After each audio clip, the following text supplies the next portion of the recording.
Hey guys, tonight we're stepping back into the gaslit corridors and mossy courtyards of a Victorian mental hospital. The smell hits you first, a medicinal blend of disinfectant and something less definable, like despair that's been stewing in damp linen. You're not here as a doctor or even a visitor. No, you're the newest patient on the ward. And unfortunately for you, the year is 1883 and no one's heard of patient rights. You probably won't survive this. So before you get comfortable, take a moment to like the video and subscribe, but only if you genuinely enjoy what I do here. And I'd love to know, where are you listening from tonight? And what time is it for you? Now dim the lights, maybe turn on a fan for that soft background hum, and let's ease into tonight's journey together. You're here because someone, a cousin, a husband, a priest, decided you were peculiar lately. Maybe you cried during dinner, or read too many novels, or talked back to the wrong person. The bar for insanity is charmingly low. Victorian society, with all its concern for public decorum and tight corsets, really didn't take kindly to emotional fluctuations. Your horse-drawn carriage rattles to a halt at the asylum gates just past dawn. You step down into mud, the kind that clings to your boots like it's trying to warn you. Two uniformed orderlies greet you, though greet might be generous. They glance over the paperwork, then silently gesture you through. The building looms before you like a manor that's given up on being hospitable. Moss climbs the outer walls. Windows are long and narrow, and every creak of the floorboard sounds like someone sighing. It could almost be beautiful if it weren't designed to trap people inside. Inside, you're ushered into a hall that smells of coal smoke and boiled cabbage. An enormous grandfather clock ticks menacingly in the corner. You notice there are no doorknobs on your side of the doors. You're taken to what the staff calls the holding room, though it's really just a parlour with horsehair sofas and a single oil lamp flickering above.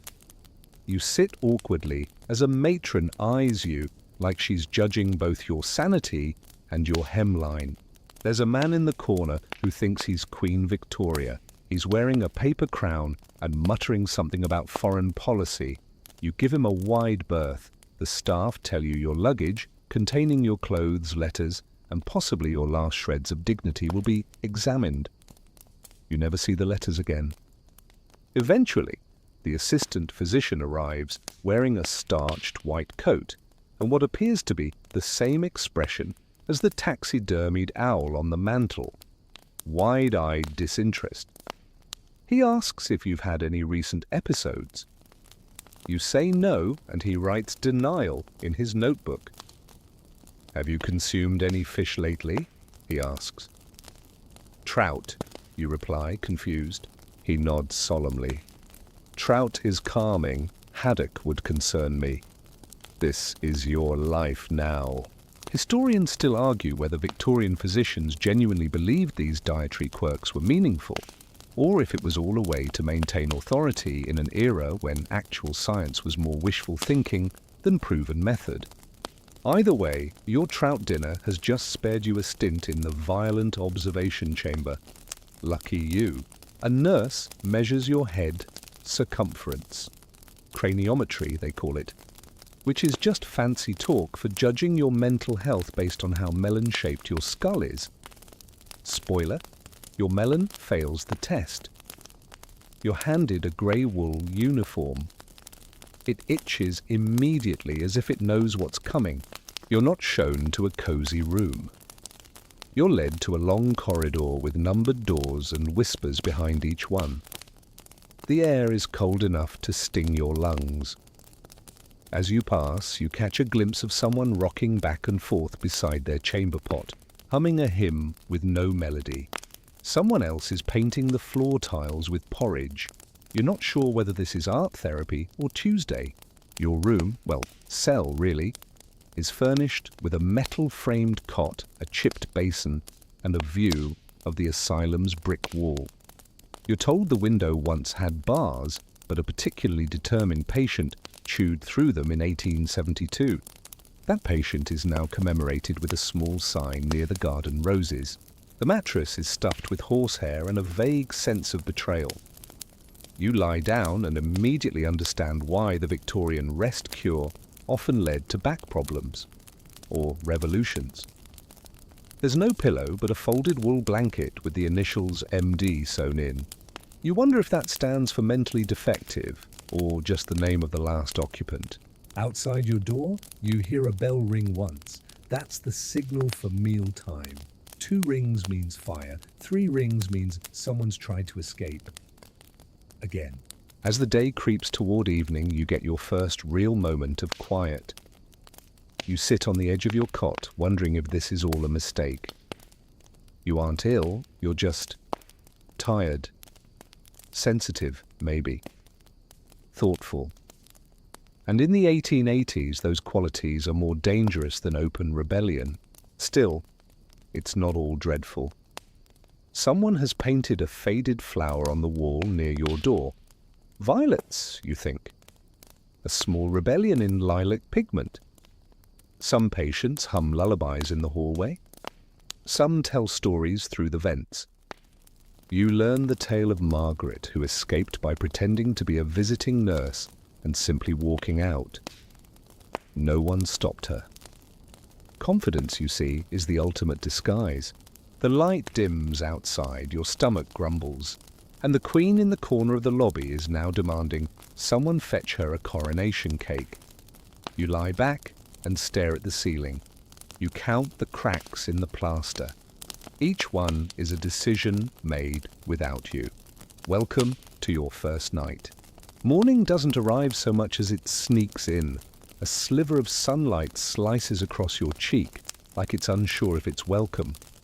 You blink awake to the clang of keys and the unmistakable sound of boots on stone. Someone's coming. You sit up, your spine protesting from the unforgiving mattress, and immediately wrap your wool blanket around your shoulders. It doesn't help much. It's still itchy, and somehow it's acquired a damp patch during the night. Lovely. Your door creaks open and a matron, same one from yesterday, still frowning like it's her birthright, enters with a clipboard and a nod.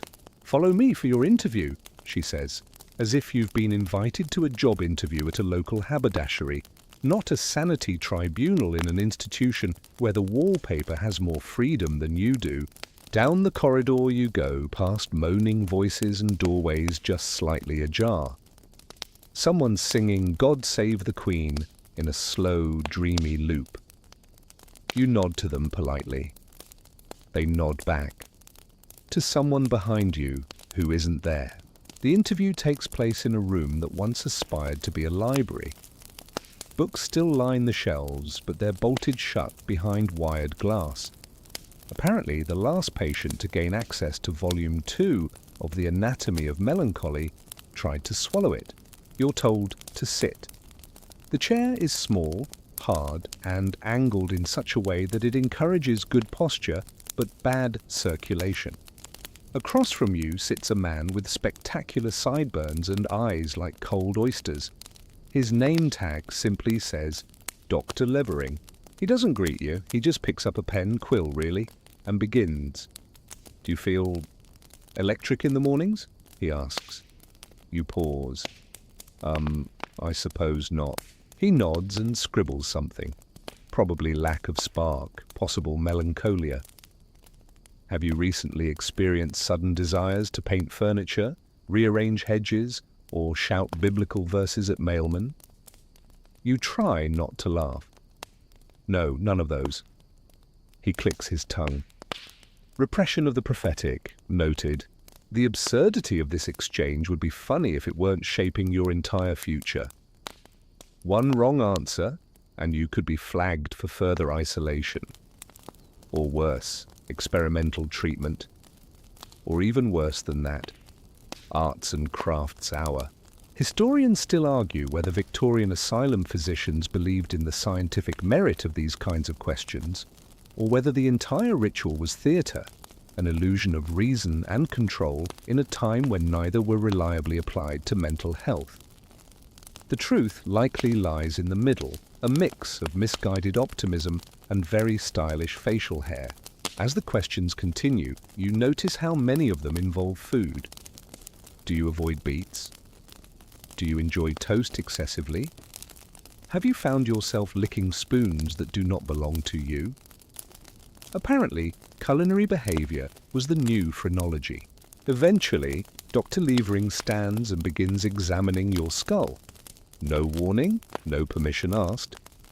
He pulls out a tape measure and circles your head like he's trying to crown a melon. Ah, yes, he mutters, a touch of occipital prominence, possibly manic. You want to tell him your head is just shaped that way, thank you very much, but you suspect that might be considered argumentative. Then he taps a small brass tuning fork on the desk and holds it near your ear. Do you hear music? No, just the tone. He replies, disappointed. Nothing celestial, shame. And just like that, the fork is pocketed and your fate is mostly sealed. When the interview is over, you're told to wait in the recovery alcove, which is essentially a hallway with a single chair and a peculiar smell. Something between licorice and regret. Next to you sits a woman in her 40s, dressed immaculately, and humming a lullaby. She says her name is Edith, and that she was sent here for trying to open a savings account without her husband's permission. He thought that was suspicious. So did the bank. You chat quietly until an orderly barks both your names and waves a clipboard like a cattle prod. Let's go, breakfast. You and Edith are herded down to the communal dining hall. It's not large, but it is loud in an oddly muffled way. Chairs scrape, metal spoons clatter. Someone is crying gently into their porridge. And, oh, the porridge. It's not exactly grey, it's more beige with aspirations. It jiggles a little when you poke it. You decide to call it emotional glue and eat around the edges. The tea is strong, probably on purpose, no sugar. Sugar is only given to patients deemed compliant, which means you'll need at least 3 days without sarcasm before you're allowed a cube. Every patient sits in silence, broken only by the head nurse who recites a brief prayer over the slop. You're expected to mouth along. Edith whispers the words to you, then winks. After breakfast, you're filed back out into a courtyard where pigeons wander in confident patterns, and you're given 5 minutes of fresh air exposure. You try to breathe in deeply, but it smells mostly of mildew and boiled turnips. Back inside, you return to your room and find a fresh towel and a note that reads simply, "Bathing order, 11 hours sharp." You sigh, because if there's one thing more chilling than the questionnaire, it's what comes next, the therapeutic bath. But that's a horror for another hour. For now, you lie back on your prison-grade mattress and contemplate the bizarre, rigid logic of this place. You wonder, who diagnoses the doctors? And somewhere, 2 floors down, Queen Victoria demands another coronation cake. Your bathing hour approaches with all the joy of a dentist appointment conducted by candlelight in a haunted house. At 10:58, there's a polite but firm knock at the door, followed by a voice that doesn't wait for you to respond. Bath time. You're escorted down a corridor that smells vaguely like wet wool, vinegar, and something else, a damp kind of sadness, like the ghost of forgotten soap. You pass a narrow flight of stairs labelled hydrotherapy level, which sounds soothing until you realise it's just the same floor with more pipes. The bathroom, singular, not plural, is functional in the strictest sense. One large porcelain tub, chipped in several places, sits in the middle of the floor like it's being punished. Metal taps groan in protest as the nurse fills the basin with icy water. You ask, perhaps foolishly, if the water is heated. "Oh no," she says, cheerful as a vicar. Cold shocks the nerves back into obedience. You nod, like that makes sense. It doesn't. But here, questioning therapy gets you labeled resistant. Your uniform is taken.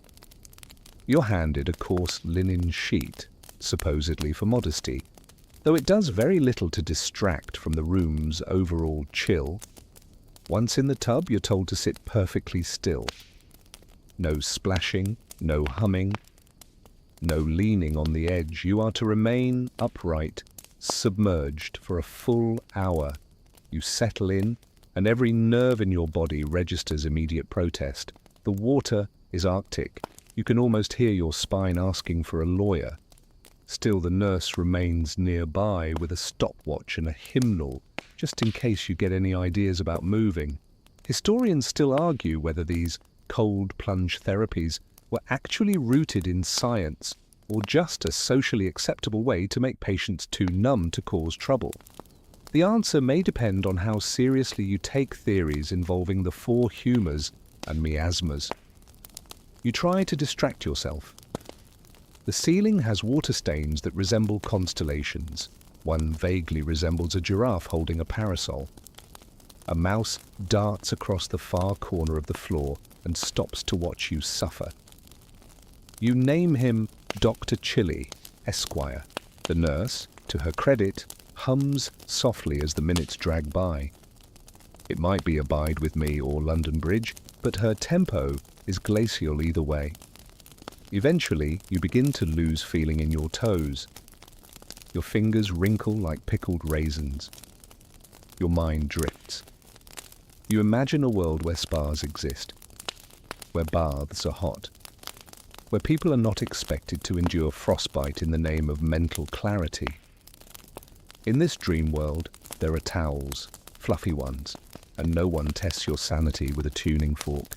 The nurse claps once. Time's up. You stand, wobbly and waterlogged. The sheet is returned to you, now even less affected than before.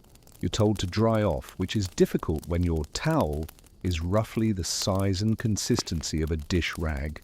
By the time you're back in your room, your teeth are still chattering, but your skin smells faintly of lavender soap. That's new. You suspect it was Edith who managed to sneak some in? She's a revolutionary, that one. Your next scheduled activity is rest hour. You're not allowed to sit. You must lie on your cot completely still, while an orderly checks on you every 10 minutes to ensure you haven't invited delusions. This is ironic, because the man checking on you, Arthur, is convinced that the moon is a secret prison for unruly clouds. You nod politely every time he mutters about lunar injustice. During rest, you think back to something you overheard in the corridor. A patient named Beatrix was given a warm bath once. It was rumored she bribed the nurse with a piece of contraband chocolate. She was moved to the upper wing soon after. Coincidence? Unlikely. You wonder what it would take to get chocolate here. Your entire wardrobe? Your memoirs? Your left sock? An hour later, another bell chimes. It's time for group observation. You're led into a circular room filled with chairs and a single, enormous mirror.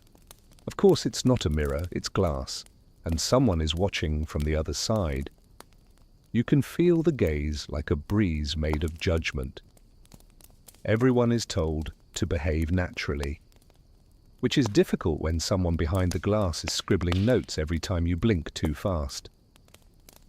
There's a man sitting 2 seats down, whispering to his umbrella. Another is knitting with nothing on the needles.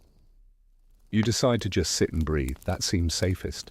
The observer's job, you're told, is to assess your recovery curve. This includes how you react to silence, proximity, and spontaneous whistling. No, really. One of the staff enters and begins whistling Greensleeves at random intervals to see if anyone flinches. You flinch. Everyone flinches. They write it down anyway. One of the fringe theories in asylum management at the time claimed that sudden noises could dislodge madness the way a good sneeze clears the sinuses. Historians now consider this the auditory equivalent of wishful thinking, but back then it was cutting-edge psychiatry. After observation, you're taken back to your room. Your dinner arrives early, turnip stew and a single hunk of stale bread. You try not to complain. The stew at least tastes like food this time, although one of the turnips has a face. You name it Sir Nigel. You do not eat Sir Nigel. As the sun slips away outside, the hallway grows quieter. Some patients hum lullabies again. Someone is reciting Latin, or maybe just speaking backwards. The matron makes her rounds with a lantern, peering into each cell like a watchful owl. You lie down, your joints still stiff from your icy plunge, and wonder, is this supposed to make you better? Or just quieter? Your eyelids grow heavy as the oil lamp flickers.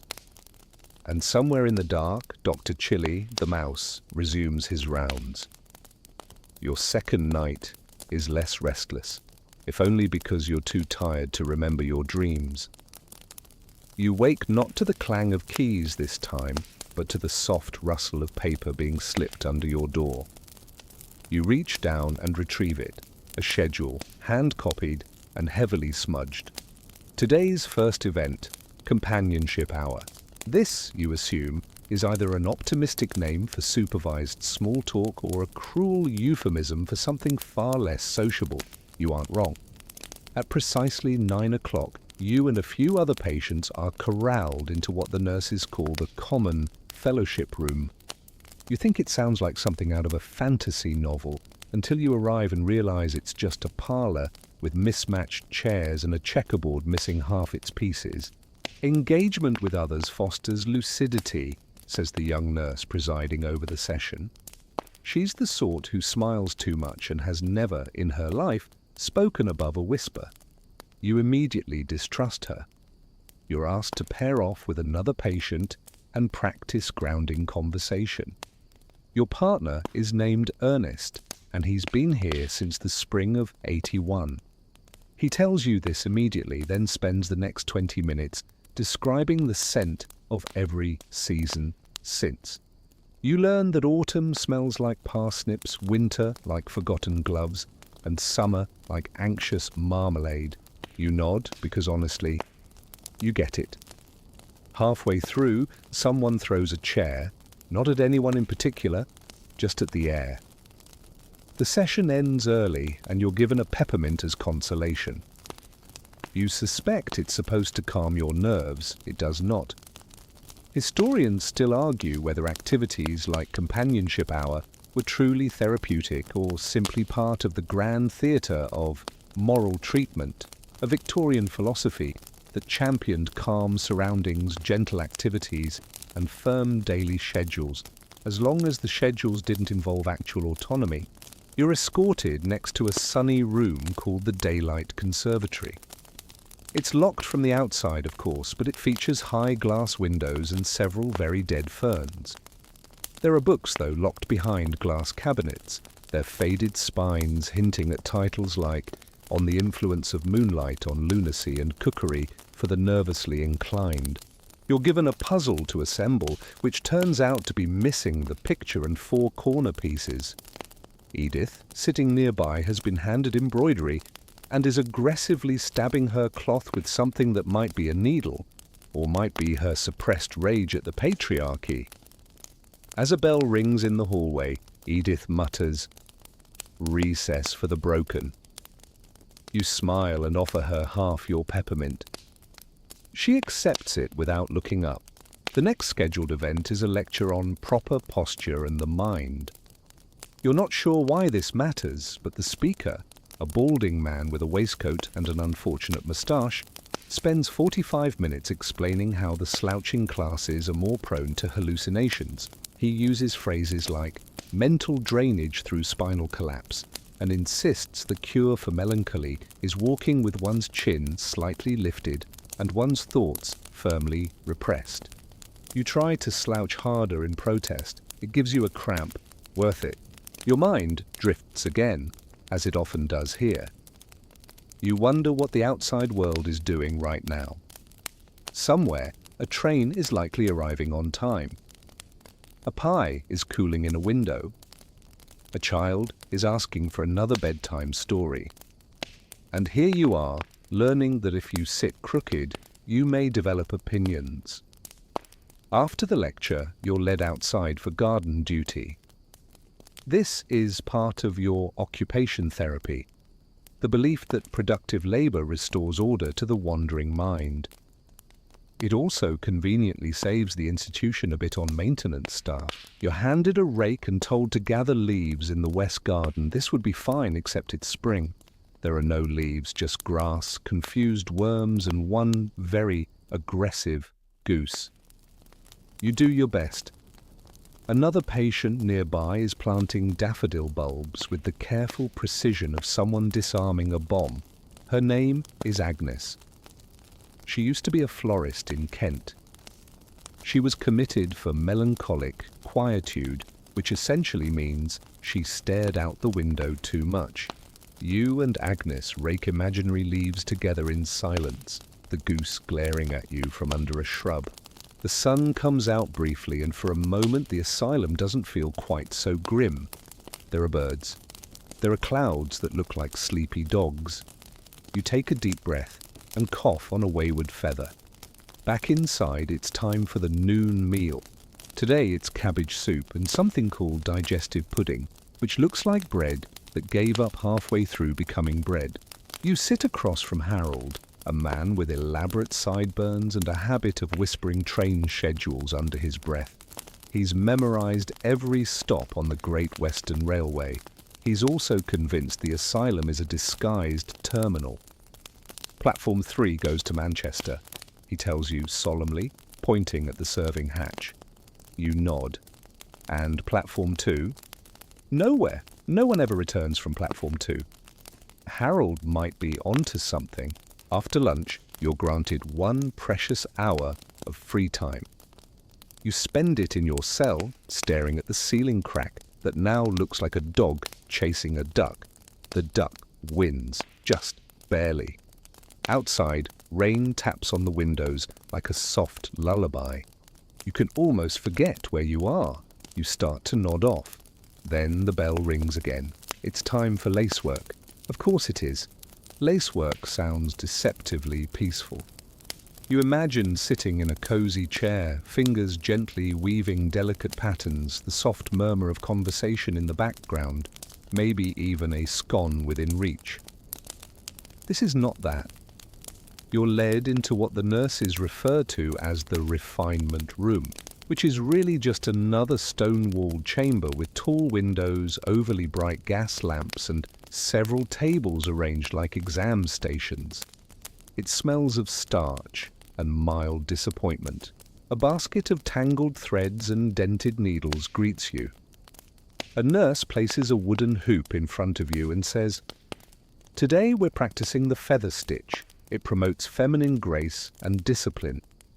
You raise an eyebrow.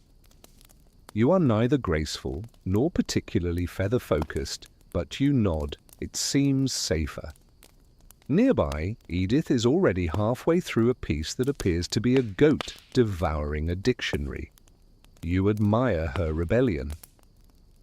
"Keep your stitches even," the nurse says as she circles the room. "Crooked lace reflects a crooked soul." You snort involuntarily and receive a gentle rap on the table. Your hands don't take naturally to embroidery. You jab yourself 3 times before threading the needle. By stitch 6, you're reasonably sure you've invented a new method of self-annoyance. Across from you, a man named Gerald is delicately embroidering a chicken. No one questions it. He's reputedly harmless, though once accused of over-attachment to his monocle. Apparently, he wouldn't take it off for funerals or dental appointments. As the hour drags on, your mind wanders.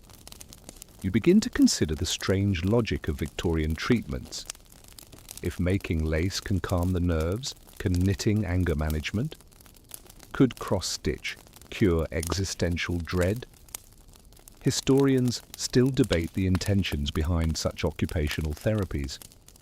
On one hand, they offered patients structured activity, a routine that mimicked normal life. On the other, it was a subtle form of control, a way to keep restless hands from picking locks or throwing porridge. At the very least, it gave patients something to pass the time. Time, here, being both plentiful and oddly elastic. When the bell rings for the end of the session, your square of lace looks more like a small, distressed squid. You consider signing it and offering it as a gift to the goose in the garden. Next comes a visit with the Moral Oversight Committee, which is exactly as thrilling as it sounds. You're brought to a small office where 3 individuals, all in matching brown wool suits, sit behind a desk the size of a horse cart. They ask you questions. Have you felt more obedient this week? Do you believe your mind is regaining clarity? Do you still harbor unusual fancies? You say you've been enjoying the lace work. They write this down. You do not tell them about the squid. The committee, you are told, exists to track your progress and assign you a rating on the scale of reclamation, which ranges from level 1, dangerous, to level 7, almost employable. You are currently at level 3, cooperative but whimsical. One member asks you if you've thought about smiling more. You manage a polite grimace. He seems pleased. Once you're released from the committee, it's time for a walk around the grounds. You're escorted, of course. Patients are never alone unless they're being punished or forcibly rested. The path winds around the building, past the garden, under the windows of the ward marked incurables. You avoid looking up. The air is thick with damp earth and coal smoke from the distant chimneys. A few crocuses are attempting to bloom despite the odds, which feels metaphorical. You walk in silence with a few other patients. Gerald points out clouds and names them after British prime ministers. Edith hums an old nursery rhyme about butter churns and betrayal. You pass a bench with a plaque that reads, "In memory of patient 426, escaped, probably." Later, you return to your room to find a pamphlet left on your cot. It's titled "The Benefits of Quietude" and features a stick-figure diagram of someone sitting motionless while a nurse beams approval. You flip through it. There's a whole section on how blinking too much suggests ocular mischief. You blink just to be defiant. Dinner is early today, mushy peas and something that might once have been mutton. You eat it anyway. At least it's warm. You sit beside Harold again. He's convinced today is Tuesday despite it being Thursday. You let him have it. In a place like this, reality is more of a suggestion anyway. After the meal, there's time for one last evening reflection activity. This involves sitting silently in a circle while a staff member reads aloud from moral essays for the industrious mind. The prose is dry, the metaphors confusing, and the subject matter, obedience and soap, strangely specific. One passage claims that clean souls leave no footprints, which sounds poetic, until you realize it's being read in a room that still smells faintly of boiled socks. You nod along, grateful for the monotony. It's soothing in its own deeply odd way. Back in your room, you light the tiny oil lamp and fold your lace squid carefully into the drawer. You've been told inspectors sometimes examine patient handiwork to determine spiritual progress. You're hoping they appreciate abstract cephalopods. As you lie down, you hear someone laughing down the corridor. Not maniacally, just a soft, rolling laugh. It's rare here, almost sacred. Maybe they saw a pigeon do something funny. Or maybe they remembered what joy felt like, just for a second. You close your eyes, pull the itchy blanket around your chin, and let the sound carry you towards sleep. The next day begins not with bells, but with a knock so soft it might have been part of your dream. You blink your eyes open to find the matron standing in the doorway holding a small clipboard and what appears to be a spool of ribbon. "Today you'll attend chapel," she announces, as if this were a wedding invitation and not a compulsory event designed to encourage moral recalibration. You rub your eyes. "Chapel?" She nods. "Mandatory for all level 3s and above. Wear your best posture." You don't know what that means, but you find your least wrinkled uniform and straighten your back until it cracks in protest. Chapel is held in a stone hall with stained glass windows that depict mildly encouraging scenes like the parable of the patient who sat still and Saint Ethel of the very quiet voice. The pews are arranged with military precision. Everything smells faintly of dust and nervous sweat. You file in with the others, Harold, still mumbling about train schedules, Edith, clutching a handkerchief embroidered with what looks like an octopus in a top hat, and Agnes, who looks at every religious symbol like it might suddenly come alive.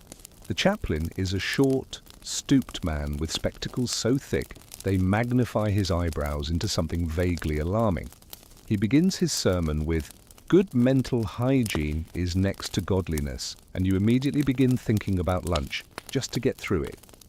The sermon continues. He references biblical figures who obeyed their keepers and insists that those who humble the mind shall find clarity. You start to wonder if he's reading from the Gospel according to the asylum administration. One of the stranger traditions of Victorian asylums was incorporating structured religion as a means of reforming patients. Historians still debate whether this was more about genuine belief or a convenient tool to reinforce obedience and passivity. You're not sure which side of that debate you fall on, but you do know this. The hymn is off-key, the organ is missing 2 notes, and someone in the back row is harmonizing in Latin. You manage to get through it by staring at a stained glass sheep with oddly intense eyes. After chapel, you're led to the reflection room, where you are meant to sit with your soul. It's essentially a room with chairs and no conversation, which feels a lot like everything else here, except now there's incense and a sign that reads, "Contemplate without complaints." You close your eyes and try to think spiritual thoughts. Mostly you think about how the benches make your spine feel like a folding chair.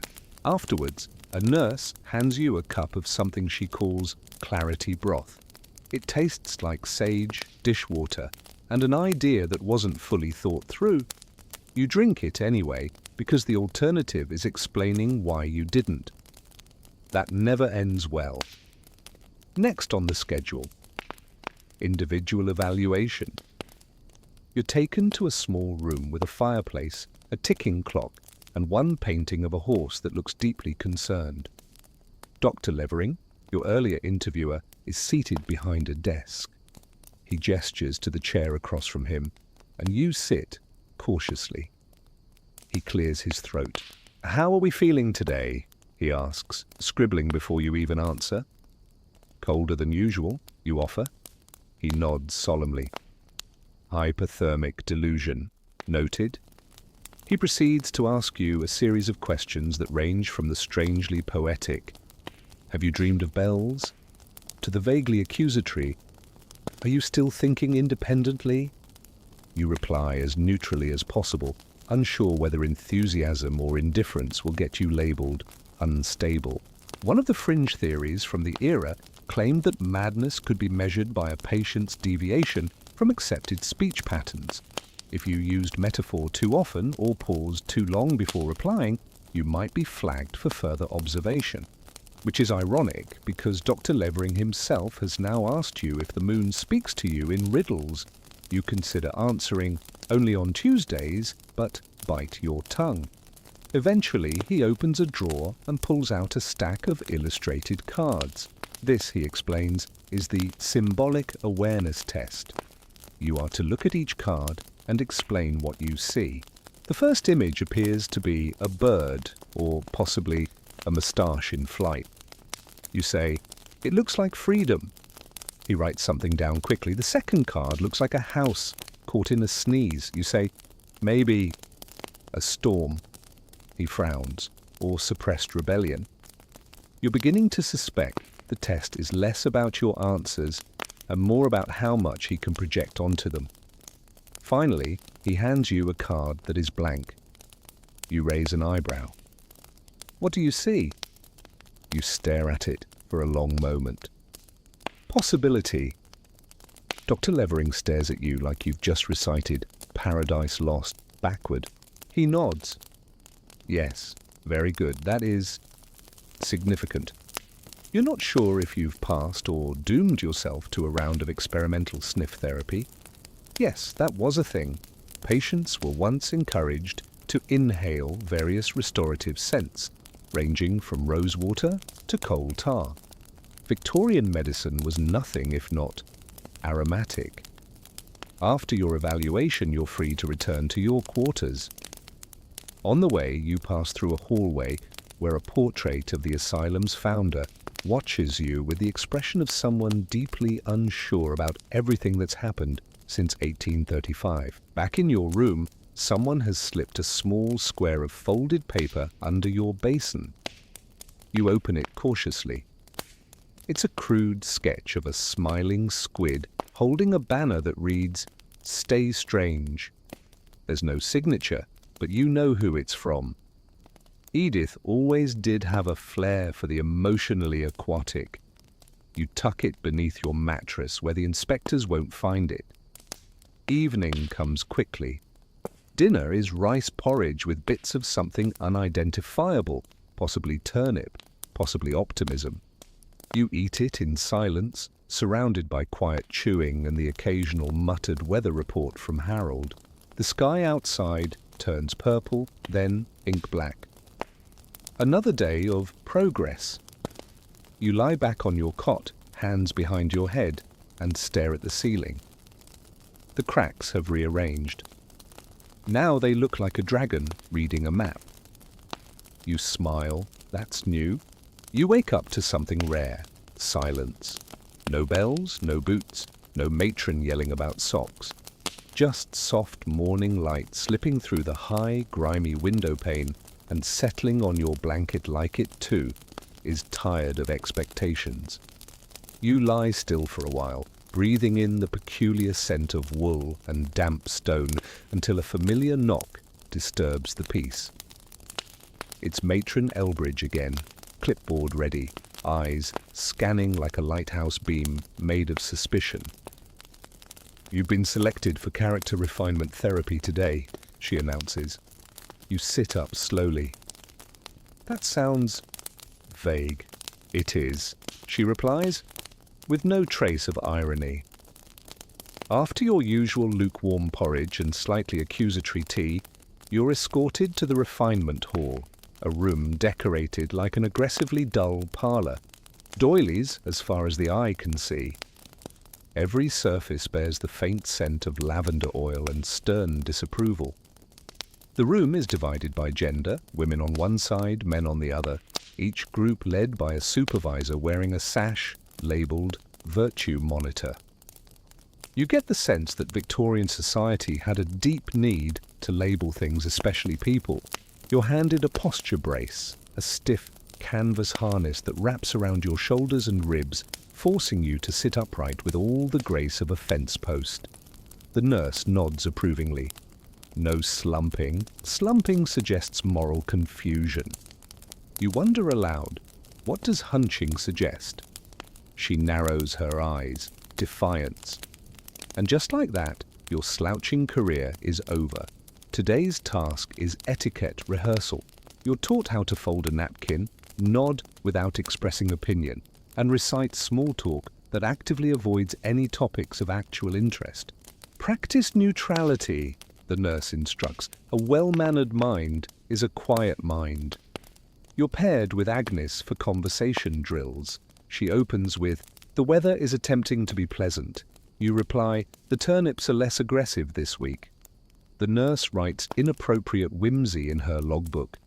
Nearby, Harold has launched into a monologue about locomotive steam pressure, and no one stops him. It's considered acceptable, masculine, mechanical, and suitably boring. This is what refinement looks like.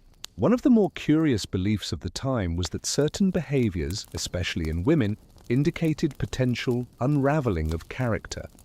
Smiling too widely, speaking too quickly, or displaying interest in poetry could all be red flags. Historians now recognize this for what it was, a social corset masquerading as science. After etiquette, you're subjected to virtue visualization, a guided imagery session that involves closing your eyes while a nurse describes a wholesome, orderly life. You're asked to picture yourself setting a breakfast table, brushing lint from a brother's coat, and being quietly pleased when no one thanks you. You do your best, though halfway through you start picturing Edith's squid instead, now wearing a monocle and gently judging the entire exercise. When the session ends, you're given a piece of paper with the words moral progress, or mental clarity printed at the top. Beneath it is a checklist. Sat still, avoided sarcasm, folded napkin correctly, showed visible joy. You're currently averaging a modestly recovering score. It's unclear what the reward is for scoring higher. Perhaps a softer pillow, perhaps a second scoop of turnips. After a short break in the courtyard, where the goose now wears a ribbon, courtesy of someone brave and fast, you return indoors for a brief lecture titled The Dangers of Fancy Reading. The lecturer is a thin man with spectacles like twin moons and a passion for wagging fingers. He speaks for half an hour on the risks of novels, imagination, and emotional fiction. According to him, certain authors can stir up improper thoughts, especially in women. You can't help yourself. You raise your hand. Which authors are the most dangerous? He pauses. The Brontes. Mary Shelley. Anyone French. You nod gravely and make a mental note to read Jane Eyre in its entirety the moment you escape. Historians often cite this particular paranoia about books, emotions, and women's minds as one of the strangest societal hang-ups of the era. Reading wasn't just a pastime, it was seen as a potential trigger for madness, a gateway to delusions of agency. After the lecture, there's another moral drill. You are to walk up and down the corridor, balancing a book on your head. The idea is that a refined body supports a refined spirit. You're told to imagine you are grace in motion. Your book slips off almost immediately and hits the floor with a thud. The nurse raises an eyebrow. Too much pride in your posture, perhaps? You retrieve the book, Moral Womanhood, and you, and try again. Edith passes you gracefully, her squid embroidered on the collar of her uniform, barely visible. You suspect she did that on purpose. After the walking drill, it's time for a virtue meal, a specially staged luncheon where patients are watched for manners and culinary restraint. You're seated at a long table with doilies, napkin rings, and 3 types of spoons. A nurse explains that eating too fast reflects gluttony, too slowly reflects detachment, and too messily reflects anarchism. You aim for moderately bland. The food today is slightly better: thin slices of potato, 1 steamed carrot, and a square of something called institutional blancmange, which tastes like if wallpaper paste had dreams of becoming dessert. Harold compliments the carrot. Edith clinks her fork just once, a small act of rebellion. When the meal ends, a nurse praises your reserved chewing and places a small paper star in front of your plate. You're not sure if it means anything, but it's the first award you've received that wasn't shaped like guilt. Back in your room, you find another doodle under your basin. It's the squid again, now holding a teacup labeled absolutely refined. You smile. The rebellion lives on. Outside, rain begins to fall, slow, steady, and soft. It taps the windows with a rhythm that says, "You're still here." But so is tomorrow. The next morning arrives as if it had second thoughts. The sky outside is pewter grey, the kind of dull overcast that Victorian poets might have called, suitably, tragic. You rise from your cot and stretch cautiously, half expecting something to snap. Remarkably, nothing does. There's no matron at your door today. Instead, there's a nurse you haven't seen before, tall, angular, and suspiciously cheerful. She has the energy of someone who's had too much barley water and not enough sarcasm in her life. "Rest cure for you today," she chirps, holding up a clipboard like a sentence. You blink. "But I feel fine," she smiles. That's how we know it's working. And just like that, you're guided down a quieter wing of the building. The walls are paler here, the floors strangely muffled, and the air smells faintly of dusted curtains and forgotten biscuits. You're taken to a room that is both underwhelming and faintly ominous. There's a single bed, narrow, firm, with tucked corners, so tight they could qualify as architectural features. No furniture, no books, no distractions, just a bed and the void of time. The nurse gestures, "Lie down, please. We'll begin shortly." You oblige, and within moments, she begins the process, folding a heavy wool blanket over your legs, then another across your chest. Then the restraints, soft cloth ties, meant not to restrain violently, but to encourage stillness. Your arms are laid beside you and gently, deliberately, bound. She steps back and surveys her work. "Perfect. Now rest. We'll check on you in 6 hours." You stare at the ceiling, not entirely sure if this is medicine or performance art. The rest cure, as it turns out, was a real and heavily prescribed treatment during the late 19th century, especially for women exhibiting signs of nervous exhaustion, hysteria, or literary ambition. Developed by Dr. Silas Weir Mitchell, who, ironically, never had to undergo it himself, it involved total isolation, bed rest, and a ban on mental stimulation. Historians remain sharply divided on its effects. Some argue it gave women a rare break from domestic demands. Others say it simply magnified the feeling of being emotionally buried alive. You can see both sides. The room is quiet. Too quiet. You begin to notice every creak in the walls, every subtle groan of the building. Somewhere nearby, water pipes clink like someone playing a xylophone badly and with deep emotional issues. You stare at the ceiling, which is disappointingly uncracked. No dragons, no squid, not even a wobbly giraffe.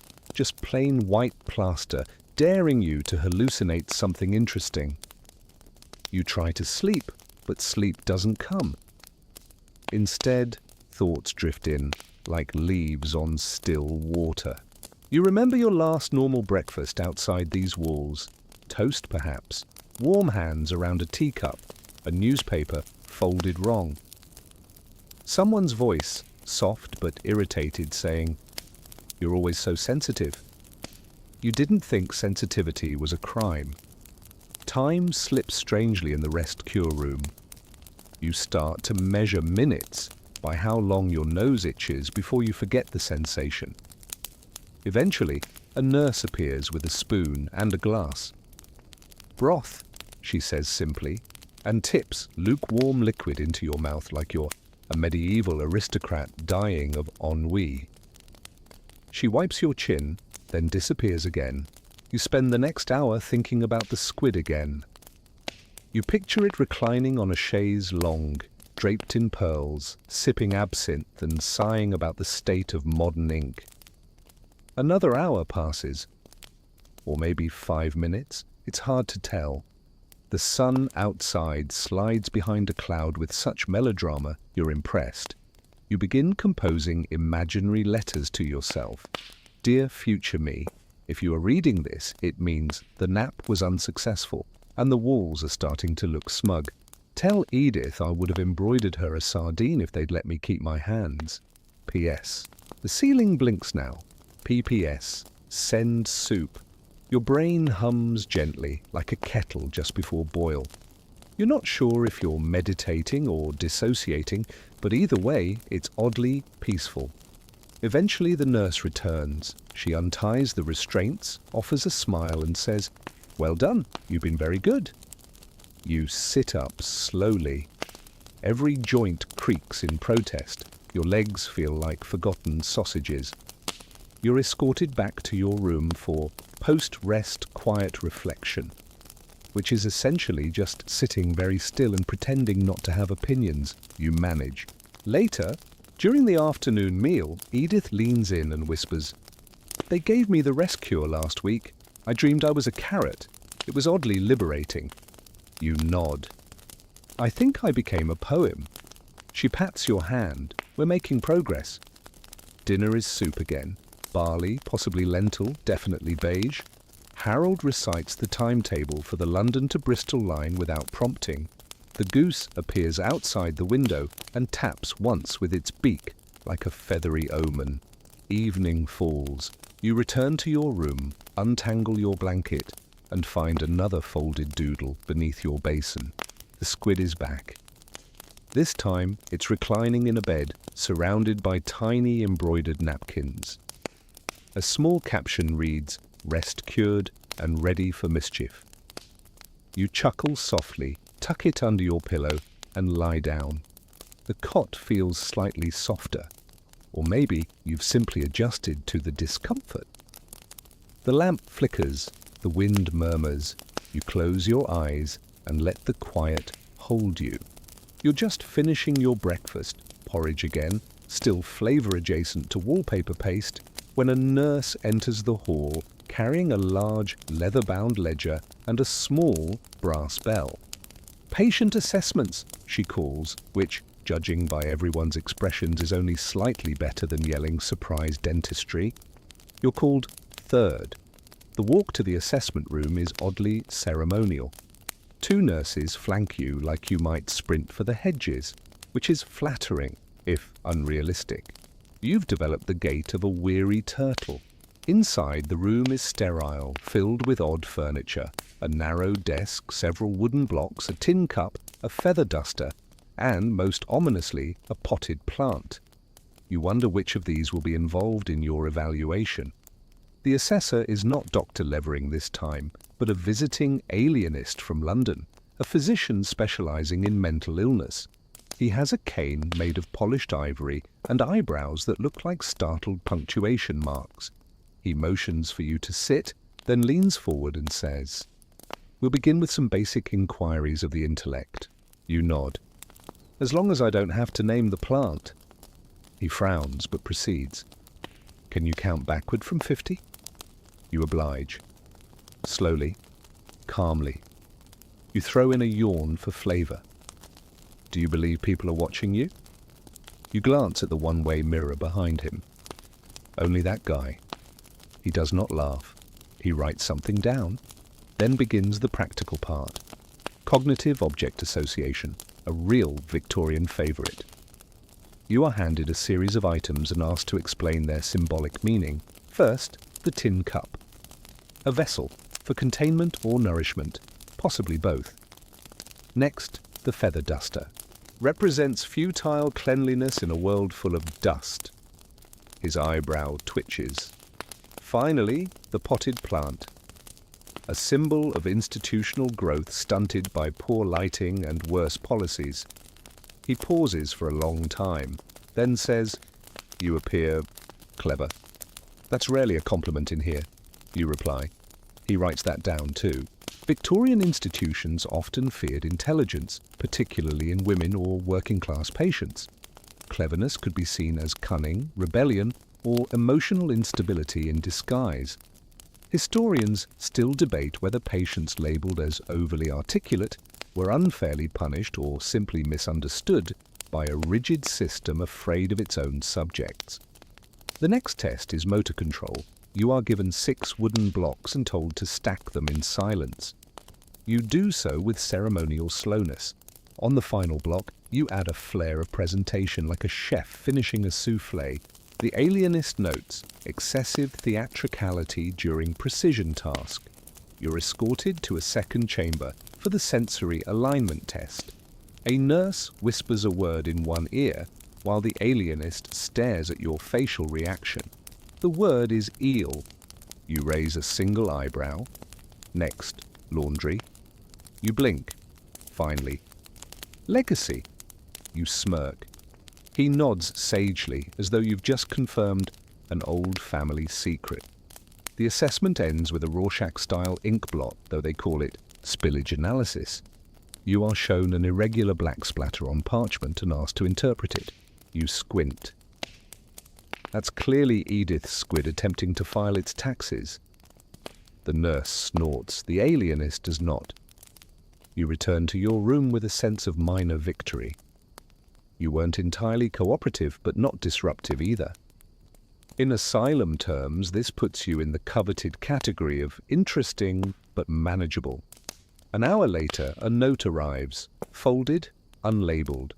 Inside, one sentence in Edith's unmistakable looping hand: "Cleverness is a sin we commit together." You smile, then carefully fold it into a small square and hide it inside the mattress seam, where all the good secrets live. Lunch is turnip stew again. You find a chunk that looks like a thumbs up and take it as a sign from the starch gods. In the afternoon, you're invited, forced, to attend a seminar titled "Understanding Your Diagnosis."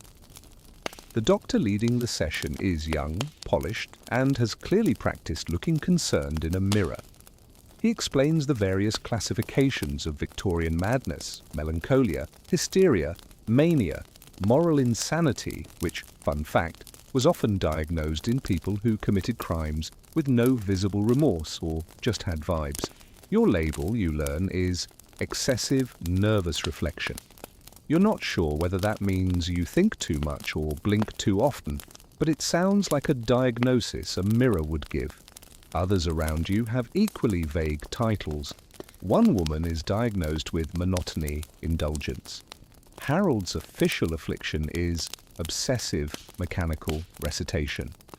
There's a whiteboard where diagnoses are illustrated in allegorical drawings. Yours is a stick figure thinking too hard near a well. The well appears to be frowning. Historians now recognize that many diagnoses were more about control than cure, ways to explain behavior that didn't fit neatly into Victorian norms, especially for women whose independence, ambition, or sadness were often pathologized into treatable offenses. You leave the seminar equal parts amused and disoriented. Back in the hallway, Edith sidles up to you and whispers, "I've just been reclassified." "Really?" She nods solemnly. "They said I possessed too much emotional elasticity. I told them it was from embroidery." You both dissolve into quiet laughter. That evening, instead of the usual moral readings, the patients are given open reflection time in the courtyard. It's just warm enough to sit outside. The sky is a pale lilac streaked with the faint promise of stars. Harold points out the Big Dipper. "Train of the heavens," he says. You lean back on a patch of grass and stare upward. Somewhere behind the barred windows, the rest of the world carries on. You imagine bakeries, street lamps, letters arriving with real news. But here, under this strange, calm sky, you feel something close to peace. Not freedom, not exactly, but a quiet kind of defiance. A heartbeat the institution can't quite tame. Back in your room, you find no doodle waiting tonight. Instead, a button. One you recognize from Edith's cardigan. You smile. Another message. "We are still here." You're awoken not by a bell or footsteps this time, but by the sound of laughter. Real, unfiltered laughter, like someone remembered something deeply silly at the worst possible moment. You sit up quickly, momentarily disoriented. It's coming from down the hall. You hear a nurse shushing the outburst, followed by the soft shuffle of slippers retreating behind a locked door. For a moment, the silence that follows feels heavier than usual. Then the hallway returns to its familiar quiet hum. You stretch slowly and notice a new addition to your room. A small tin sign has been affixed to your wall, just above the basin. It reads, "Mental hygiene inspection pending." Well, that sounds delightful. You make your way to the day room, where breakfast is being served with slightly more flair than usual. The porridge has been drizzled with something sticky, perhaps treacle, perhaps a failed glue experiment. You eat it regardless, mostly for warmth. The staff, you notice, are moving about more briskly today. Matrons are fluffing cushions, scrubbing baseboards, and rearranging already aligned chairs. You turn to Edith. "What's going on?" She leans in and whispers, "Inspectors." Ah. Victorian mental hospitals were regularly inspected by official boards to assess cleanliness, decorum, and moral tone. Not necessarily patient well-being, of course, just the optics of care. The entire ward is put into performance mode. Patients are handed books to appear intellectually engaged. You're given the etiquette of tea-time conversing, which includes such riveting advice as avoid politics, disease, or spontaneous dancing. You hold the book open upside down. No one notices. At mid-morning, the inspectors arrive. There are 3 of them, dressed in heavy wool coats and expressions that suggest they disapprove of most things: weather, lamps, humanity. One wears a monocle so thick you can see his eyes sweating. They march through the hall like royalty on a budget, trailing clipboards and murmuring to one another. Each patient is expected to remain seated, calm, and appropriately alert. A nurse stands behind you and whispers, "Think gentle thoughts. Do not bring up birds." Noted. You're asked a series of rapid-fire questions by a spectacled woman who seems personally offended by your posture. Are you aware of your surroundings? Do you eat with both utensils? Have you written any suspicious poetry in the last 48 hours? You answer, yes, usually, and not that I'm willing to share, respectively. She blinks once, then moves on. After they leave your station, the air in the room feels lighter, as if everyone collectively remembered how to exhale. Historians still debate how effective these inspections were. Some say they kept institutions honest, others argue they were simply formal rituals, a performance of kindness rather than its actual presence. You're rewarded for your behavior with an extra 5 minutes of outdoor time. You, Edith, and Harold sit quietly on a bench, watching the goose nibble weeds with its usual rage. "I've named it Lord Squabble," Edith says casually. "Too noble," Harold replies. "Baron of Rude." You propose Count Hissington. A consensus is reached. When you return indoors, you're informed that today includes a life skills demonstration. You're to show your capability in key areas such as folding linen, pouring tea, and politely ignoring chaos. The activity takes place in a parlor rigged for observation. A lace tablecloth is laid out. There are teacups, sugar cubes, and a selection of pretend guests, fellow patients pretending to be society ladies. You're given the role of host. The nurse hands you a checklist. You must exhibit gentleness, attentiveness, and lack of existential dread. "Easy," you mutter. "Only one of those is a daily struggle." You begin the tea service. You pour, you pass. You nod politely when Harold insists his cup has been haunted by the spirit of Earl Grey. You ask Edith how she takes her tea. She replies, with a side of mild rebellion. You smile. That earns you a tick on the checklist. Then comes the final portion, a role play in which you must respond graciously to challenging conversation. A staff member playing the part of your imaginary aunt leans forward and says, "I hear you've had a little trouble with your moods lately." You pause, you nod, then say, "Yes, but at least I never cried at a doily, Aunt June." The staff member blinks, then laughs. It's brief, almost involuntary, but enough to ruin the illusion of formality. You receive a formal demerit for wit under pressure. Worth it. Afterward, you return to your room to find a tiny paper napkin has been slipped under your door. Written in red ink, you hosted with dangerously high charisma. We're proud of you. You laugh quietly, then tuck it into your mattress stash, now a solid archive of squid doodles, buttons, and whispered resilience.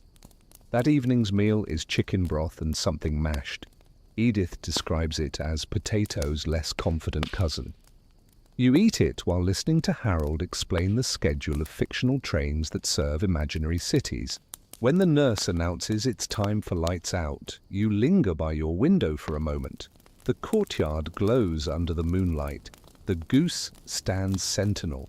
Somewhere beyond the wall, you imagine the sound of a train, not Harold's, but a real one, steaming into a real station under a real sky. You slip under your blanket and rest your head on the pillow.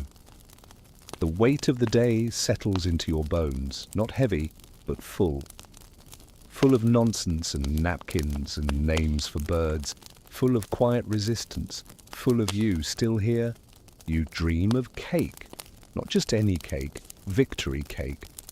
Tall, whipped cream topped, inexplicably lemon-scented and floating several inches above the ground, while Edith Squid does a celebratory waltz on top. You wake up smiling, slightly confused, and marginally more optimistic than usual. That feeling lasts approximately 7 minutes, because today, according to the board in the hallway, is re-evaluation day. The words are written in all caps and underlined 3 times in red chalk, which feels unnecessary, if not downright rude. You're called in mid-morning, and the process begins again, but it's different this time. You're taken not to the usual consultation room, but to a narrow passageway at the back of the building. An older wing you've never seen before. The walls here are darker, and the windows are so high they might as well be metaphorical. A nurse opens a door labelled Reconsideration Suite. You're not sure what's being reconsidered: your fate, your diagnosis, your ability to appreciate barley water. Inside is a single chair and 3 examiners seated behind a long table. You recognize none of them. They wear the same kind of stony expressions used in oil portraits of forgotten judges and overly serious pastry chefs. The middle examiner clears his throat. We're here to assess whether your treatment has made you suitable for transition. Transition, you ask? To phase 2, he replies, like that clears anything up. They begin with the standard questions. Do you still believe your thoughts belong to you? Have you felt the urge to rearrange furniture without permission? Do you believe your mind is a garden, a battlefield, or a pantry? You answer, honestly, then vaguely, then with just enough charm to avoid sounding insolent. It's a delicate dance, like playing chess with a goldfish who might also be a bishop. They bring out the ink blots again. First, clearly 2 ducks in a polite disagreement. Second, Edith Squid, now possibly wearing a crown. Third, nothing, just a blur. That one, you say, is me before my tea. The woman on the left snorts. She quickly pretends she didn't. Then they bring up your diagnosis. Excessive nervous reflection. The new suggestion? Low-intensity moral divergence, which sounds like a Victorian way of saying you occasionally daydream about throwing scones at authority. You're asked to explain what recovery means to you. You say it means being allowed to be sad without having to justify it in Latin. They write that down.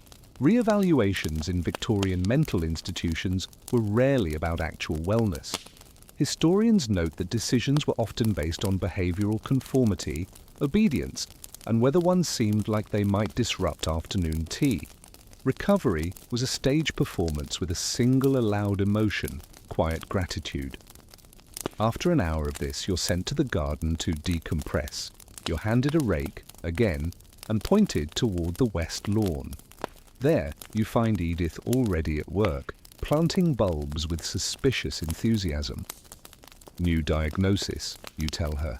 She doesn't look up. Let me guess. Internal whimsy surplus? Close. Moral divergence. Ooh, sounds rebellious. You rake invisible leaves. They said I might be ready for phase 2. She freezes. That's the real test. They'll watch you extra closely now. For what?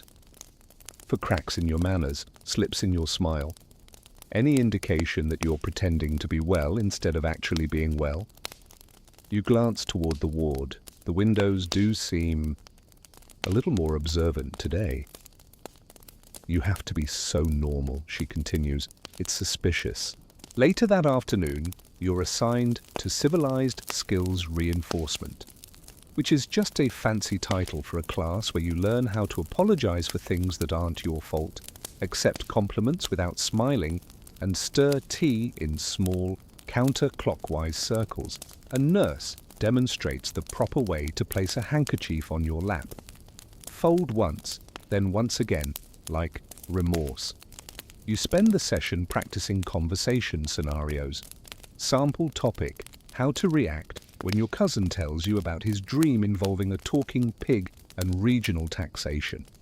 Your answer: with poise, you pass. But it's exhausting. By evening, you feel more like a puppet than a person. Dinner is parsnip soup. You try not to make eye contact with it. Back in your room, you find an envelope tucked under your basin. Not a doodle this time. Just a short note. Phase 2 sounds like an opera I'd attend ironically. Keep your chin up but not too high. They'll say you're defiant. E. You tuck it into your archive. Lights dim. The ward quiets. You lie in bed, hands folded over your blanket, practicing neutral expressions in the dark. The squid in your imagination raises a glass to you. So does Edith, even Harold, if he's not too busy timetabling the stars. You are being watched, but you are still you. The next day begins with unexpected cheer. A nurse, smiling, offering a tray of something vaguely resembling toast. Toast is a rarity. Toast usually means inspection, celebration, or a public relations visit. This time it's the third.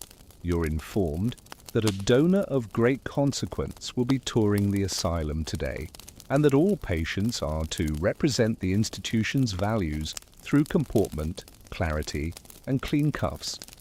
You have no idea what any of that actually means, but it seems like a good day to not mutter about inkblot squid royalty. You're marched down to the ward's main hall, where the smell of polish and slightly panicked lemon cleaner clings to every surface. The air hums with restrained performance. Even the goose has been discreetly relocated, likely to prevent spontaneous honking. At mid-morning, the donor arrives, Lady Weatherbridge. A tall, angular woman with a jawline you could shelve books on, and a hat so large it may contain a hidden society of squirrels. She is flanked by 2 assistants carrying notebooks, small purses, and the weight of generational wealth. Lady Weatherbridge is here to assess how her money is being used to uplift the mentally fatigued. The staff practically curtsy themselves into the floorboards. She walks through the halls with the detached interest of someone browsing fine china. "Is that one improving?" she asks, gesturing vaguely toward Harold, who is currently reenacting the arrival of the 317 to Bath using only toast crusts. "Remarkably," the matron beams, "a testament to your generosity. You're chosen as one of the representatives to meet her, likely because of your moderately good posture and recent success in not weeping during etiquette drills." She approaches you with the look of someone about to smell something faintly upsetting. "And how do you find your time here, dear?" You smile politely. "Structurally sound, morally instructional. The blankets itch with purpose." Her eyebrows rise like 2 startled stoats. "Excellent." She moves on. Edith, positioned across the room, folding napkins into birds, catches your eye and gives you a slow, ironic salute. Victorian institutions often relied on donors like Lady Weatherbridge, individuals whose fortunes kept the lights on and the gruel boiling. In return, patients were sometimes arranged like furniture during visits, tasked with performing acceptable progress. Historians have pointed out that these performances shaped public perception more than any medical report could. After the visit, everyone exhales. The facade slips slightly. One of the assistants leaves behind a small silver spoon, which Edith pockets for her growing collection of subtly stolen items. She calls it redistribution. Later that afternoon, you're summoned for personal hygiene evaluation. It's exactly as awkward as it sounds. You're brought to a small, tiled room and asked to demonstrate brushing your hair, folding your underthings and, most distressingly, clipping your fingernails under supervision. The nurse, watching you, clucks approvingly. Good hygiene is the spine of sanity. You resist the urge to ask what sanity's kneecaps are. The rest of the afternoon is spent in the sewing room. You're working on mending pillowcases while a staff member reads aloud from a Victorian housekeeping guide.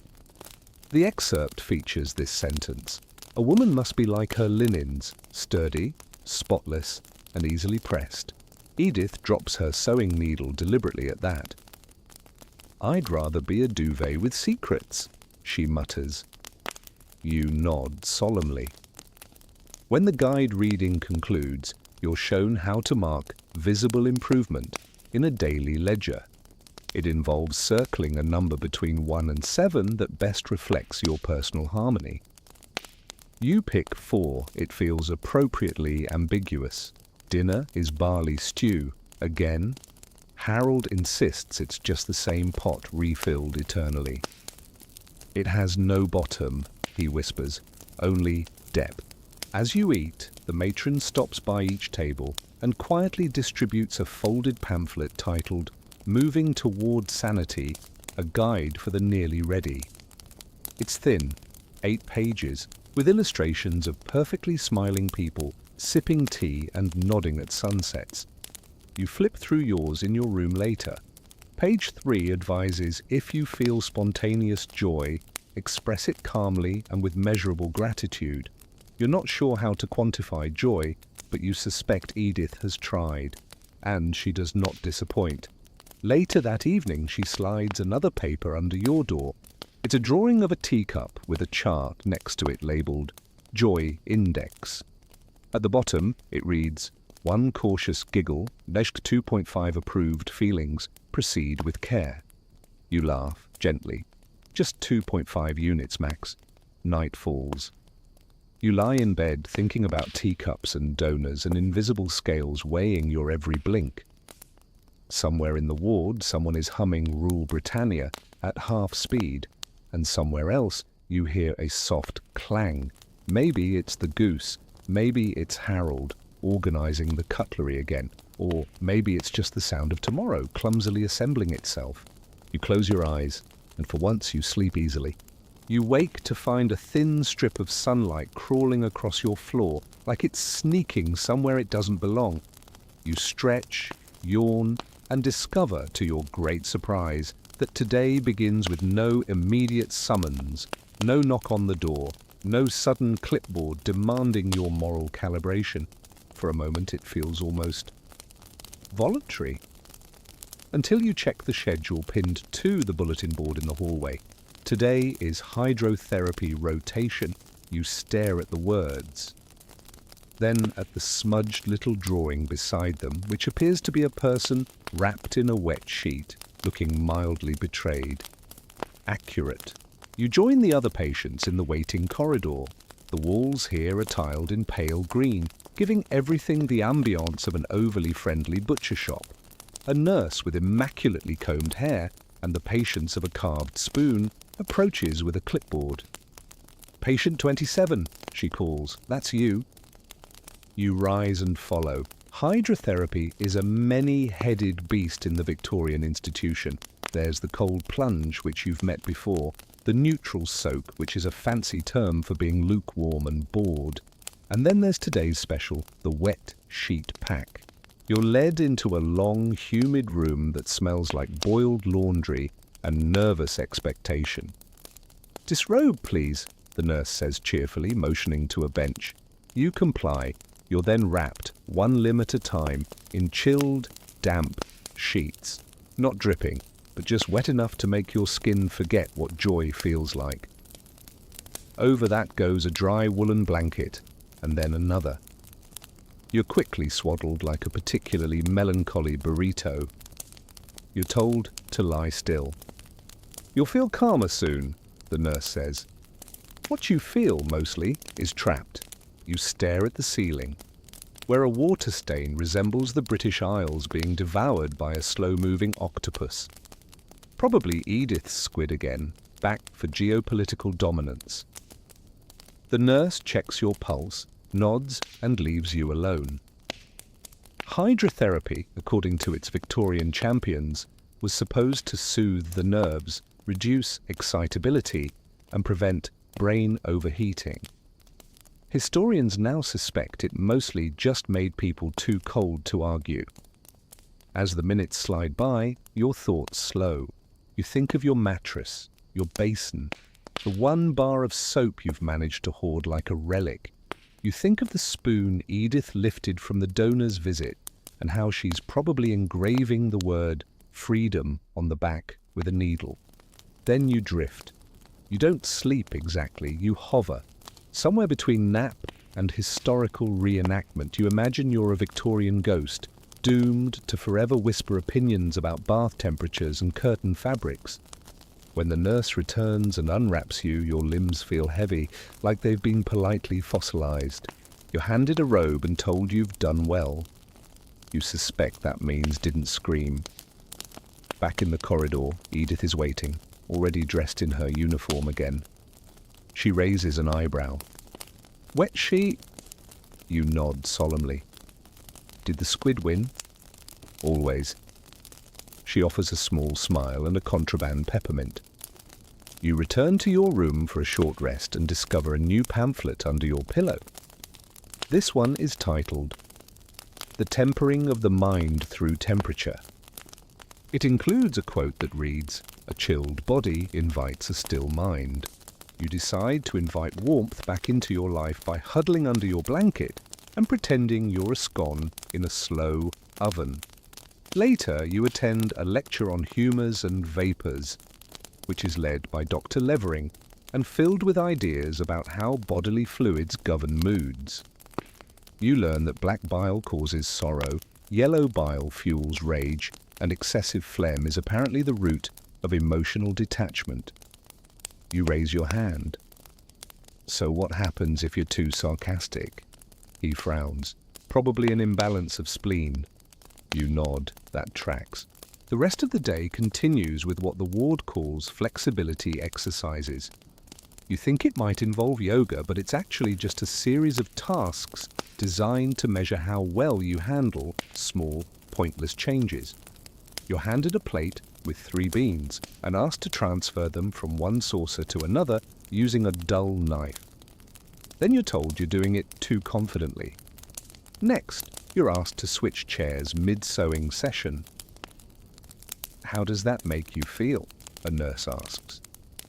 Emotionally adjacent to minor inconvenience, you say. She writes that down. This is how the Victorian institution tests the mind, not through empathy, but through your willingness to adapt to invisible, arbitrary rules. Historians refer to this as the compliance calibration, a process designed not to measure intelligence or wellness, but the patient's capacity to follow unspoken protocols without protest. You pass. Barely. That evening during dinner, you and Edith sit across from Harold, who has constructed a small fort out of crackers. He announces, "This is Station 9. Only trains of thought may board." You salute him. Afterward, you return to your room and find another drawing. This time, the squid is wrapped in a wet sheet, glaring out at the viewer with clear disdain. A speech bubble reads, "This isn't therapy, it's laundry." You laugh, quietly, just enough for the cracks in your ceiling to shake slightly. Outside, the sky turns violet. A breeze whispers through the tiny window above your cot. The building settles around you like an old coat. You lie back, warm now, dry again, and just tired enough to let sleep arrive without protest. You wake to the sound of birds, actual birds, not imagined ones, not Harold, whistling a train's arrival theme again, but real, feathered, unapologetically alive birds somewhere in the hedges. It's unsettling. Nature is not typically allowed to intrude on institutional routine. But today, it seems, the routine is changing. As you step into the hallway, you spot something unfamiliar on the notice board. Experimental Adjustment Day. Written in crisp script and bordered with a floral frame. That's never good. You join the others in the common room, where several chairs have been replaced with wooden stools, and an easel now stands in the corner. The chalkboard reads, Inversion Therapy and Expression Control Study. You make eye contact with Edith. She mouths, oh no. The nurse at the front, one of the newer ones, suspiciously enthusiastic, claps her hands.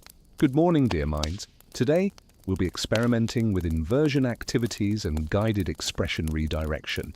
That is an ambitious way to say everything you're used to, but upside down. The first part of the experiment involves literal inversion, handstands. Well, half stands. You and a few unlucky others are asked to lie at a slant on a padded board with your head lower than your feet to encourage fresh circulation and reverse melancholic patterns. As you tilt backward, the world begins to feel like it's trying to pour itself into your ears. Victorians believed the body's fluids could be redistributed, rebalanced through position. Blood to the brain might awaken clarity, or more commonly, dizziness. Historians have pointed out that many of these therapies were built on spectacle more than substance. 10 minutes later, you're released. Your ears are ringing, your hair is vertical, and your stomach has moved to your collarbone. Now that you're more open-minded, says the nurse, let's paint our feelings. You're handed a brush and a square of paper. You dip the bristles into an unsettling shade of green and stare at the blank canvas. What are your feelings? You paint a soft spiral, then a fork, then what might be the goose wearing a crown. It feels accurate. You peek at Edith's canvas.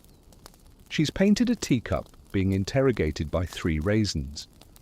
You nod with approval. Harold, on the other hand, has drawn what appears to be a steam engine entering a mountain shaped like Queen Victoria. The nurse says nothing. After painting, there's a brief session titled Redirecting Emotion Through Controlled Laughter. It involves watching a nurse tell jokes with all the comedic timing of a funeral dirge. You are expected to laugh at prescribed intervals. When I say pudding, you all chuckle, she instructs. You do? Mildly. Then she says ladle, and you're told to giggle quietly but sincerely. It's exhausting. Expression control, the nurse explains, helps prevent emotional inflammation. You wonder if that's treatable with metaphorical ice. Back in the hallway, you pass Dr. Levering. He's carrying a clipboard labeled Mirth and its Mutinies. He nods. You bow slightly because why not? Lunch is another experiment. You're given 3 spoons, wooden, metal, and one shaped like a tiny shovel. You're told to choose the one that resonates most with your inner logic. You choose the shovel, of course. The food is familiar though, turnip mash with a garnish that might be optimism or parsley. Hard to say. After lunch comes silent debate hour. Each patient is given a card with a topic. You are to argue entirely in mime, for or against it. You receive are ladders inherently judgmental? You mime your case brilliantly. You climb, fall, shake your fist at invisible rungs. A nurse claps softly and writes down expressive but slightly resentful. Edith's topic is, can a biscuit feel regret? Her performance ends in a quiet curtsy to a teacup. Harold refuses to participate unless his card references locomotion. He is given trains versus steamboats. It ends with a mime duel and a graceful collapse.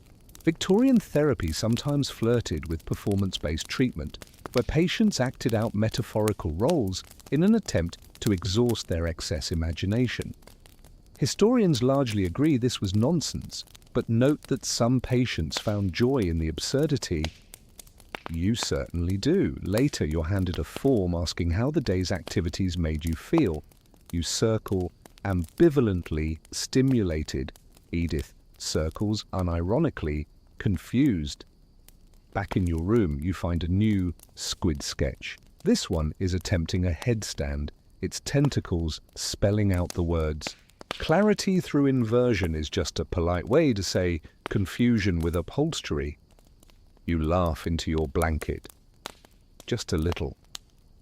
Evening falls. A nurse comes by with a tray of tea and a biscuit, an actual biscuit. You dip it in silence and eat it while watching the last of the light disappear behind the roof tiles. The goose is back outside.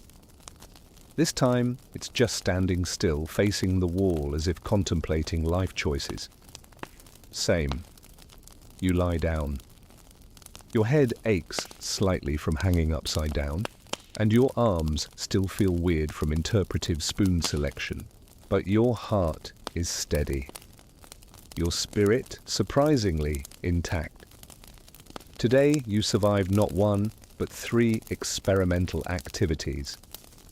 You painted a goose, defended a ladder, argued with your biscuit, and you remained gloriously, quietly, rebelliously you. You know something is different when the matron greets you with a smile.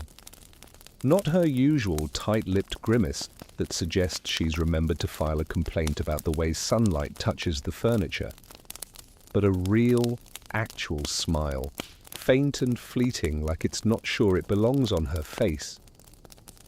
You've been selected, she says softly, for review. You blink. Didn't we do that already? She nods. That was a review of your mind. This is a review of your readiness. You don't like the way she says readiness, like it's a destination no one ever arrives at, only circles. But you follow. Through the halls, down the corridor with the chipped paint and portraits of men who never smiled in their lives, into the readiness wing. The room you're brought to is calm, unadorned. 2 chairs, 1 desk, and a man in a grey suit. No name tag, but a small clock ticking beside him like it's keeping score. He asks you to sit. You've made progress, he says, but progress must be proven. Of course it must. He pulls out a folder, your folder. You spot some of your old moral drawings, a few attendance sheets, and what may be a doodle of Edith's squid that someone has annotated with symptom or symbolism. He flips through your history, your diagnosis, your compliance score, your lacework rating, a modest 6 out of 10, and your recent emotional consistency record, which includes a note that says, laughed once, appropriately. Then he leans forward. I will ask you a series of questions. Please answer honestly. You nod. Do you believe you were unwell when you arrived? You pause. By the institution's standards? Yes. He writes something. Do you believe you are well now? You consider this. The room is quiet. The air cool. You hear Harold singing a train schedule in the next corridor. I believe, you say slowly, that I've adapted. He smiles faintly. That may have been the right answer. Victorian asylums often included an exit evaluation or reformation interview. But leaving wasn't simply about no longer being unwell, it was about becoming palatable, predictable, quiet. He continues. If granted departure, what will you do? You shrug. Sit in the sun, smell something that doesn't come in a tin, read a book I wasn't assigned. Will you write about your time here? Not if I want anyone to believe me. He chuckles at that. Writes again. Final question, he says. Why do you think we should let you go? You take a breath and say the thing you've been practicing every night in your head like a secret poem. Because I know how to fold a napkin without believing it means anything about my soul. He looks up sharply, then closes the folder. You'll be notified soon, and you're dismissed. Back in your room, you find the tiniest folded square under your basin. This time, it's not a squid. It's you, drawn in simple lines, sitting on a bench, tea in one hand, and beside you, a goose wearing a top hat. If they let you out, save me a seat. E. The day drifts forward. No classes, no drills. You spend it in silence, watching the sky from the courtyard. The other patients leave you alone, as if they sense you've entered some transitional space, the corridor between confinement and choice. That night, as lights dim, a nurse knocks on your door. You sit up. You've been recommended for transition. The words land lightly, but they bloom like fireworks. You nod. Tomorrow, she adds, be ready. You lie back in bed, not quite believing it. And somewhere in the dark, you hear Edith humming, a quiet tune of rebellion. The night deepens. The hallways, once filled with footsteps and distant arguments about pudding, have gone quiet.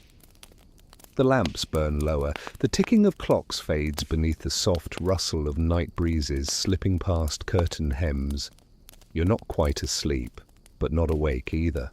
You lie still, blanket tucked under your chin, the familiar stiffness of the cot somehow gentler tonight. The building exhales around you, pipes settle. The floors creak not with menace, but with memory. Everything in here has seen you, the cracked tiles, the barless window, even the goose, who now slumbers somewhere in a patch of weeds, dreaming its strange, judgmental dreams. You close your eyes and picture the door. Not the heavy, iron-clad one that leads to the ward, but the small one. The quiet one. The one that opens not with ceremony, but with grace. On the other side of it, a bench, a breeze, a cup of tea that hasn't been measured for compliance. Maybe Edith's already there, waiting with her stolen spoon and a look that says, finally. Maybe Harold's built a train from grass and optimism. Maybe the squid is reading aloud. You breathe in and breathe out. Let it all go now, the appointments, the postures, the silent debates and spoon evaluations. It's quiet here and safe. And slowly, gently, the weight of the day lifts from your shoulders.